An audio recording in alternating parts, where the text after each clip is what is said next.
तेव्हा 9:10 आलेले आहेत. 21 ऑक्टोबर 2025.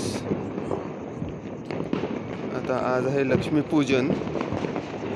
आज लक्ष्मीपूजन आहे बघा. दिवाळी चालू आहे आणि माळा वगैरे लावल्या. तिकडे फटाके वाजत आहेत. आधी सुद्धा खूप फटाके वाजले झालेला आहे. आणि आता माझ्या घरात 6 महिने माझ्या भावाने माझी लाईट बंद करून ठेवलेली आहे.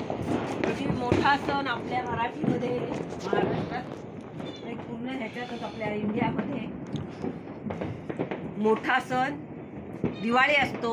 आणि दिवाळीचा आज लक्ष्मीपूजन असून सुद्धा माझ्या भावाने माझी लाईट बंद करून ठेवलेली आहे. आणि हा असा भाऊ कोणालाच मिळू नये बोलता, असा इतका खालच्या लेवलला जाणारा, बहिणीच्या घरात अंधार करणारा, बहिणीच्या जीवनात अंधार पाडणारा भाऊ कोणालाच देऊ नको.